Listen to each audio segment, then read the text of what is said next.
pareil se referme. C'était un peu de nostalgie, mais voilà, on va vite passer à de nouveaux objectifs. Je repars pour 4 ans. C'est pas fini, donc voilà, le sourire. Champion olympique de la poursuite, il y 20 km, médaille d'argent avec, c'était la Mastar, hein, c'est comme ça qu'on dit, avec ce sprint d'anthologie, ce Norvégien qui est juste devant vous, vous essayez de... Est-ce que cette image, hein, on voit votre ski qui tente de dépasser le Norvégien, cette image, vous l'avez dans la tête tout le temps? Non, j'ai vite fait le deuil de cette pseudo-défaite.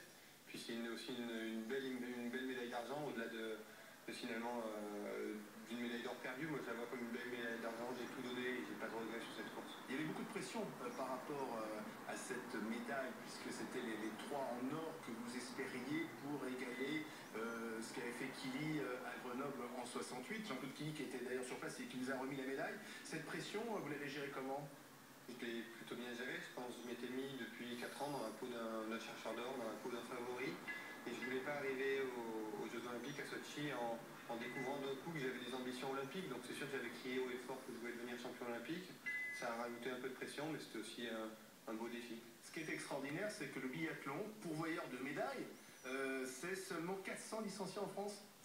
Ouais, c'est un débat que j'aime pas trop aborder, parce que tout d'abord, c'est sûr qu'on fait pas un sport de masse, que c'est compliqué à pratiquer, mais on est un sport qui est uniquement pratiqué par l'élite, parce qu'il faut un investissement énorme pour le faire, que ce soit en termes de temps, en termes d'investissement personnel.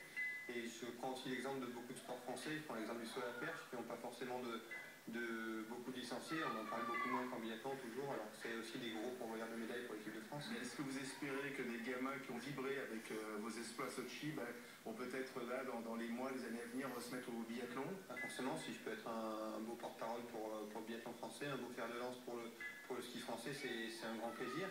Ensuite, voilà, au-delà du nombre de pratiquants, je pense qu'on est un sport qui est avant tout extrêmement télégénique, qui a un vrai potentiel, et c'est là-dessus que moi j'ai envie de travailler le plus possible pour que le maximum de gens puissent profiter de ce sport. Donc ça serait bien de téléviser votre sport, pas uniquement tous les 4 ans lors des Jeux d'hiver. Voilà, c'est une des choses pour lesquelles je me bats, pour lesquelles je vais me battre.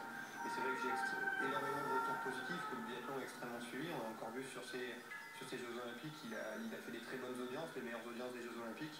Donc voilà, c'est peut-être une voie sur laquelle travailler. Combien ça vous rapporte ces 3 médailles? Oh, la médaille d'or, parce que là je suis content de la tenir, c'est la première fois que j'en tiens une. Je vous la rends, c'est la vôtre. Vous en avez 3 et ça vous rapporte combien les 3 médailles là? Alors les 3 médailles sont primées par l'État français à hauteur de 50 000 € pour la médaille d'or et de 20 000 € pour la médaille d'argent fiscalisée. Donc ça fait 120 000 € si je compte bien. Fiscalisé. Fiscalisé, donc un peu moins, forcément. Ça représente beaucoup d'argent pour vous?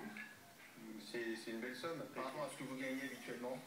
J'ai la chance de bien gagner ma vie, très bien gagner ma vie, parce que je suis le leader du biathlon mondial, donc il y a beaucoup d'entreprises, notamment étrangères, qui s'intéressent. Le biathlon fait des très bonnes audiences en Allemagne, en Russie, en Scandinavie, donc voilà, j'ai des partenaires qui misent sur moi, mais voilà, ensuite ça reste une très belle somme. Et c'est loin quand même des salaires des footballeurs. Ouais, ensuite c'est pas quelque chose que je revendique. Je pense qu'il y a une loi du marché, que certains partenaires misent sur moi, parce qu'ils estiment qu'ils ont un retour sur investissement, et à ce point de vue-là, voilà, c'est chaque athlète a sa valeur. Alors c'est quoi les prochains défis? J'ai entendu dire que vous vouliez faire du ski de fond? Ouais, je suis quelqu'un qui marche comme ça, qui marche avec des défis. Je peux pas m'imaginer repartir sur 4 ans et finalement être sur un niveau continuer sur un niveau qui est le mien sans vouloir progresser. Donc voilà, je crois que le ski de fond c'est aussi un moyen pour progresser, pour continuer à aller chercher les petits détails, pour me mettre en danger. Et voilà, je crois qu'il y a des beaux objectifs, des beaux défis à relever dans ce sens-là, au prochain championnat du monde et puis à plus long terme aux Jeux Olympiques de Pyeongchang. Et là, dans les prochains jours, retour à Font-Romeu? Non, malheureusement, je ne rentrerai pas sur Font-Romeu avant mi-avril, parce que la saison continue. On repart lundi en Coupe du Monde pour 3 semaines, et j'aurai ensuite 3 semaines de compétition avant de terminer mon hiver. Merci Martin Fourcade, merci d'être venu, et puis bravo encore pour vos 3 médailles. Merci.